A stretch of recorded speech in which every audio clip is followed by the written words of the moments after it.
Eh bien salut les amis, c'est votre coach sportif passionné de sport et bah, vous êtes un homme ou une femme de plus de 40 ans, vous voulez perdre du poids, vous voulez avoir une transformation physique, abonne-toi à ma chaîne, yeah. Aujourd'hui dans cette vidéo, je vais te donner 3 conseils pour perdre du poids après 40 ans, yep.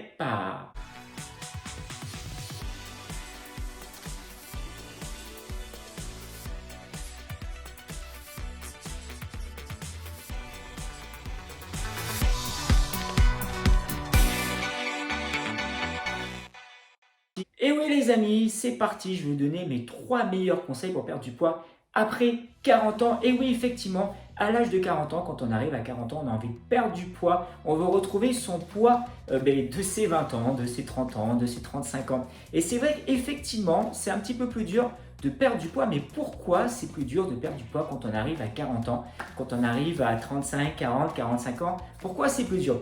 Mais ce qui se passe les amis, c'est que, je ne sais pas si vous vous souvenez, lorsqu'on a 20 ans, lorsqu'on a 18 ans, on va manger un McDo, un kebab, le lendemain, qu'est-ce qui se passe? On fait une séance de sport, ça y est, le McDo, le kebab, tac, il est parti. Oh, c'est bon, on a tout ce qu'on avait pris en excès, c'est parti, et c'est plutôt pas mal. Et plus les années arrivent, et plus on stoppe. Mais comment ça se fait que à 20 ans, ben justement, on peut faire les excès et ça part tout de suite en faisant un footing, en faisant du vélo ou en faisant une séance de nuit? Mais tout simplement parce que, en fin de compte, ce qui se passe, c'est que notre croissance, pour nous les hommes, elle finit à 18-20 ans. Pour vous, mesdames, ça va être entre 16 et 18 ans. Et donc, en fin de compte, tout le surplus, si vous mangez normalement et si vous faites des excès, tout le surplus, ça va dans les muscles, dans les ligaments, dans les organes, etc., etc. Et une fois que la croissance est terminée, hein, si on ne fait pas d'abus, tout le surplus, on le stocke. Donc voilà pourquoi pendant toutes ces années, de 20 ans jusqu'à 25, 35, si on ne passe pas à l'action, si on n'élimine pas, tous les excès, on les élimine et c'est de plus en plus dur de les éliminer. Tout simplement pourquoi? Parce que à 20 ans, notre croissance est terminée, on va rajouter une couche, on est inactif, donc on stocke un peu, on élimine moins. Bon, à 20 ans, on va éliminer plus facilement. À 25 ans, un petit peu moins. Donc, il va falloir faire un peu plus de sport, faire un peu plus d'attention. Mais 25 ans, ça va. Mais lorsqu'on arrive à 30 ou 35 ans, pour éliminer les graisses qu'on a stockées pendant pas mal de temps, il va falloir faire beaucoup plus attention. À 20 ans, c'est vrai qu'on n'a pas de gras si tu manges sainement, si on essaie de faire attention au quotidien, même si on fait des excès de temps en temps, ça va super vite. On va faire du sport, comme je viens de le dire, hop, c'est parti. Mais les années passent, la croissance est terminée, les années passent et qu'est-ce qui se passe? Ça se stocke, ça se stocke, ça se stocke, ça se stocke. On crée de la graisse sous-cutanée, d'ailleurs j'ai fait une vidéo sur ça, on crée de la graisse viscérale et l'idée c'est d'aller chercher ces graisses. Et c'est vrai qu'effectivement à 40 ans, quand on arrive à 40 ans, tu es toujours à l'arche charnière, on va faire un point, voilà, j'aimerais bien reperdre du poids, j'aimerais bien me lancer. Mais pendant, on va dire peut-être si je n'ai pas fait de sport depuis 20 ans, pendant 20 ans, il ne s'est rien passé. Donc, il va falloir se remettre en action.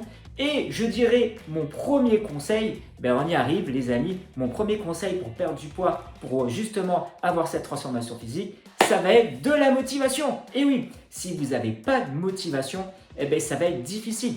À savoir que toutes ces graisses que vous avez accumulées pendant peut-être 10 ans d'inactivité ou pendant peut-être 20 ans, il y en a qui font du sport à 20 ans et qui reprennent à 40 ans parce qu'ils disent maintenant 40 ans, j'ai envie de bien vieillir, il ne s'est rien passé pendant 20 ans. Donc la motivation, c'est super important. Il ne faut pas se dire dans sa tête, les amis, rien fait pendant 20 ans et j'espère en moi reprendre 2 kilos, ou perdre 2 kilos ou perdre mes 10 kilos. Ça va être un peu plus difficile. Hein. Pendant 20 ans, vous avez pris peut-être 10 kilos, donc vous n'estimez pas en un mois les reperdre. Ça va demander un travail un peu plus profond. Donc c'est pour ça que la motivation, ça va être l'un des premiers conseils. La motivation, ça va être un de vos focus. Il faut être motivé. Et pour être motivé, rien de tel que de se fixer, d'avoir un objectif. Si vous n'avez pas d'objectif, si ce n'est pas une envie profonde de perdre du poids, si vous n'avez pas une envie profonde de perdre du poids, qu'est-ce qui va se passer? Au bout d'un moment, vous allez lâcher. Comment on fait justement pour garder cette motivation sur du long terme? comment on fait pour garder cette motivation tout le temps? Ben, je vais vous donner la solution maintenant. Il va falloir se mettre des étapes intermédiaires. Et oui, parce que si vous voulez perdre du poids, si vous voulez perdre entre 5 et 10 kilos, imaginons que vous avez pris ces 10 kilos en 10 ans, vous n'allez pas pouvoir les reperdre en un mois, ça va être difficile. Donc il va falloir se mettre des objectifs. Et les objectifs, ça va être les suivants. Mais tout simplement, se mettre des échéances. J'aime bien l'exemple du Tour de France. Je ne sais pas si vous connaissez le Tour de France. C'est une course de cyclisme qui se passe au mois de juillet. Ça dure 3 semaines. Et il y a des étapes qui vont se passer pendant ces 3 semaines. Il y a des aventures qui vont se passer pendant ces 3 semaines. Et c'est plutôt pas mal. Et donc, la motivation, c'est quoi? Pour garder cette motivation, dis-moi, je suis motivé. J'arrive à 40 ans, j'ai envie de perdre mon ventre, j'ai envie de perdre ma graisse. J'ai envie de retrouver une belle silhouette pour vous, mesdames. Donc, il va falloir se motiver. Comment on fait pour se motiver? Eh bien, il va falloir se mettre des étapes. Si vous vous mettez des étapes, c'est-à-dire que moi, je serai content lorsque j'aurai perdu mon premier kilo, eh bien, ça va être génial. Donc, cette motivation, alors, ne mettez pas, vous, de temps. Hein. Si on se met un temps, si je dis, voilà, je vais perdre 1 kilo en une semaine, alors peut-être que vous aurez perdu 800 grammes, mais c'est déjà bien 800 grammes. En une semaine, vous avez perdu 800 grammes. C'est-à-dire qu'en début de semaine, vous pesez plus 800 et en fin de semaine, moins 800. C'est vraiment génial.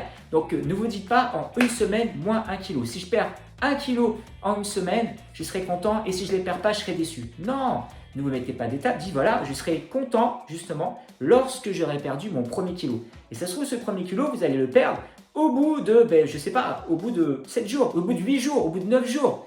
Et là, vous avez atteint votre premier objectif, votre première étape du Tour de France. En vous disant, voilà, je serai content lorsque j'aurai perdu mon premier kilo, je serai content lorsque j'aurai perdu mon deuxième kilo, je serai content lorsque j'aurai perdu mon troisième kilo, etc., etc., pour arriver où? Pour arriver à le résultat escompté, l'objectif que vous souhaitez. Donc ça, c'est la première chose, ça va être la motivation. Et c'est avec vraiment le focus. Hein. C'est vrai que les autres points, on va les voir juste après, mais si vous entretenez votre motivation au quotidien, si vous entretenez justement cette motivation, ces étapes, ça va marcher. A contrario, si vous êtes motivé 2 jours, 3 jours ou un mois et après vous laissez tomber, mais qu'est-ce qui va se passer? Vous allez retourner dans vos travers, vous allez retourner, en fin de compte vous allez lâcher, vous allez remanger pas comme il faut, vous allez pas être content parce que vous allez voir votre ventre gonfler ou votre taille grossir pour vous, mesdames, et donc là vous ne serez pas content et donc en fin de compte vous ne ferez rien et vous n'avancerez pas. Donc, ne foncez pas tête baissée, ne voyez pas l'objectif de 10 kg, mais mettez-vous des étapes. Et en se mettant des étapes, vous allez voir, ça va être plutôt pas mal et vous allez pouvoir atteindre votre objectif. Donc, ça, c'est la première chose, c'est la motivation. Mon deuxième conseil, vous le savez, hein, vous en doutez ce que je vais vous dire. Deuxième conseil, ça va passer par l'assiette. Et oui, dans l'assiette. Si vous ne faites pas attention dans votre assiette, si vous êtes motivé, mais à côté vous avez une super motivation et que vous ne faites pas attention à ce qu'il va manger, ça peut diminuer votre motivation parce que vous ne voyez pas de résultat. Donc c'est bien d'être motivé, c'est bien de se dire ouais, je ne vais rien lâcher, c'est bon, c'est parti. Mais si à côté vous ne mangez pas sainement, ça ne va pas le faire. Alors peut-être que le fait de reprendre un peu d'activité physique, vous allez perdre un petit peu parce que vous passez de rien à faire un peu de sport. Mais si vous passez et si vous ne faites pas attention à votre alimentation, au bout d'un moment, vous allez stagner. Donc l'alimentation fait vraiment réellement partie. Je dirais même c'est le plus important, on va dire l'alimentation, ça va être 70% de réussite. Et après il y a le troisième conseil, je vous dirai tout à l'heure lequel c'est. Mais l'alimentation, alors qu'est-ce qu'il faut manger? Je dirais il faut déjà pas faire de régime. Les régimes, on les laisse de côté. Il faut manger de tout sainement et avec du bon sens. Ayez du bon sens. Ne mangez pas tout le temps les mêmes choses. Essayez de varier au maximum. Mettez des fruits, mettez des légumes, mettez des féculents, hein, mettez du vert, mettez du blanc, mettez du jaune. C'est ce que je dis à chaque fois à mes membres. Mettez des légumes, mettez des glucides, mettez des protéines, mangez des fibres, etc., etc. Il faut s'alimenter correctement. Et bien entendu, gardez aussi des moments de plaisir. C'est important de se garder, si vous aimez bien le fromage, si vous aimez bien la charcuterie, en mangez de temps en temps. Mais juste de temps en temps. Il ne faut pas que ce soit quelque chose de quotidien. Il ne faut pas que ce soit quelque chose que vous mangez chaque repas. Hein. D'ailleurs, moi j'ai fait des vidéos sur l'alimentation. Si vous voulez, vous pouvez cliquer dessus et je vous explique tout ce qu'il faut manger matin, midi, soir. Donc ça, c'est le deuxième conseil. Donc le premier, on a récapitulé, c'est la motivation. C'est le booster. C'est ce qui va vous permettre de tenir en continu, de cultiver votre motivation. Il va falloir la cultiver au quotidien. Parce que si vous avez pris 10 kilos en 10 ans, ça va être difficile de perdre 10 kilos en un mois. Donc, il va falloir cultiver votre motivation. L'alimentation aussi, c'est super important. Et la troisième chose, forcément, vous en doutez, c'est l'activité physique. Alors, pourquoi je disais tout à l'heure, 70% ça va être la nutrition? Tout simplement parce que le fait de faire du sport, ce que vous allez perdre, ce ne sera pas être ça va pas être du muscle, ce que vous allez perdre, ça va être de la graisse. Parce que l'idée, c'est quoi? C'est quand on a 40 ans, on veut taper dans les graisses viscérales. Je ne sais pas si vous vous souvenez, d'ailleurs, je remets cette vidéo-là pour ceux qui n'ont pas vu cette vidéo entre la différence entre la graisse viscérale et la graisse sous-cutanée. L'idée, nous, c'est qu'on perde de la graisse viscérale, ce qu'on a dans les viscères, le gras, le mauvais gras. Donc, le fait de faire du sport, le fait de faire qu'attention à son alimentation, qu'est-ce qui se passe? Vous allez perdre peut-être un peu de muscle, mais pas autant de gras que vous souhaitez. Mais de rajouter de l'activité physique, de rajouter du sport, ça ne sert à rien de faire des heures et des heures de sport. Si vous faites 4 fois 30 minutes, c'est amplement suffisant. Si vous faites des séances HIIT, si vous allez courir, si vous allez marcher, si vous faites des séances de gainage, enfin bref, si vous passez à l'action, ce que vous allez perdre essentiellement, ça va être quoi?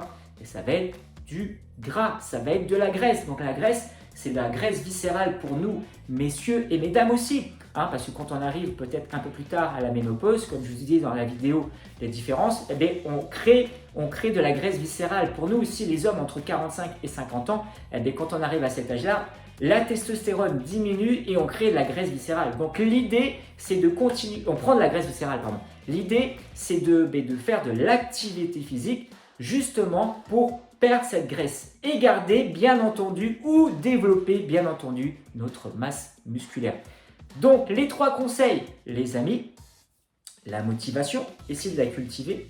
L'alimentation, essayez de rééquilibrer votre alimentation au quotidien avec du bon sens, avec de la logique, en mettant de tout et en se faisant plaisir.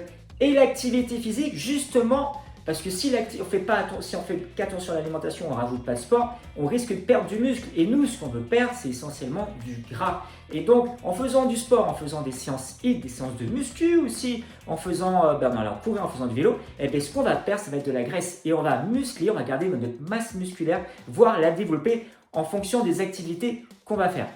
Voilà les amis, donc je vous ai tout dit maintenant, il n'y a plus qu'à, il faut passer à l'action. C'est bien beau de regarder les vidéos, mais le mieux, c'est de vraiment passer à l'action. C'est vraiment là, si vous avez vraiment envie de changer quelque chose, si vous avez vraiment envie de perdre du poids, et c'est vrai que pour nous, les hommes et les femmes qui ont plus de 40 ans, c'est une étape. On a envie de bien vivre, on a envie d'avoir une bonne santé, on va passer 40 ans. C'est vrai que 40 ans, normalement, on a encore la pêche et c'est vraiment génial. Et après 50 ans aussi, on veut garder la pêche, on veut vivre le plus longtemps possible. Donc, c'est possible de perdre 10 kilos et c'est faisable de perdre 10 kilos. Mais voilà, il va falloir entretenir ces 3 conseils en passant par la motivation. Je dirais que c'est même le plus important parce que la motivation va donner le booster pour le reste.